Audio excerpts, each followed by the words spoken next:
그 3월 5일 날 이제 그 지금 그 3월 3일자 그 연세춘추를 보면은요. 벌써 뭐 복교에 대해서는 뭐 너무나 당연한 분위기로 그렇죠. 예, 그렇게 이미 이제 학내 분위기는 좀 그랬던 것 같아요. 뭐 학생들도 뭐 복교를 주장하고 뭐 이제 석방자 대회 뭐 그 기도회도 열리고 뭐 교수들 사회에서도 뭐 환영 일색에 또는 무슨 뭐 그 진리가 너희를 자유케 하리라는 그 연대 특유의 그 분위기가 좀 있었던 것 같아요. 그러니까 3월 5일 날 교무회의에서 교수 평의회에서 바로 그냥 복직 복학 건의를 하게 되고 그걸 받아들이고 예, 그걸 이제 학교가 이제 뭐 쉽게 받아들이고 근데 그 과정에서 이제 연세춘추에 보면 그 당시 유기춘 문교부 장관이 2.15 석방 이후에 그 바로 곧 이어서 각각의 복학 문제는 학생들의 복교 문제는 뭐 학교가 알아서 할 일이다.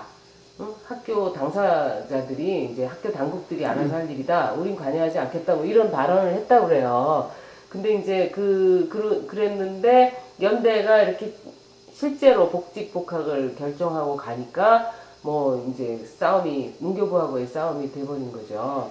그랬다고 이제 연세춘추에서는 왜 유기춘이 말을 바꾸냐 뭐 이렇게 얘기를 하더라고요. 근데 이제 김학민 선생님은 그 연대 3월 4월의 문제는 학생들의 복학 문제가 아니라 교수들의 복직 문제가 더 중요한 이슈가 된 것이다. 이렇게 저는 아니 중요한 게 이슈보다도 예. 그 바로 그것 때문에 예. 휴직이 때문에 예. 연대 입장에서는 그러니까 교육부를 속인 겁니다 그동안에. 딴 데 서울대 같은 데 제적시켰어요. 다 끝냈다고. 예. 우리도 나중에 봤더니 그 학적 볼 때 봤더니 예. 그 사후에 제적을 했더라고. 그러니까 제적을 밀어놨어. 제적을 안 하고 했어요. 있었어요? 예. 제적을 안 하고 그냥 무슨 뭐 장기 결석 같이 비슷하게 엉거주춤하게 해놨더라고요. 근데 그 과별로도 뭐 편차가 좀 있겠지만 있는지 모르겠지만 우린 그렇게 됐더라고요 나중에. 징계를 안 받고 있었다는 거죠? 징계를 안 받았어요. 첫 징계를 75년에 받았습니다. 75년에. 그러니까 교수들만 휴직 상태가 아니라 학생들까지. 그렇죠. 그래서 학교가 그런 분위기가 있었어요. 그리고 과별로 그런 분위기가 있었어.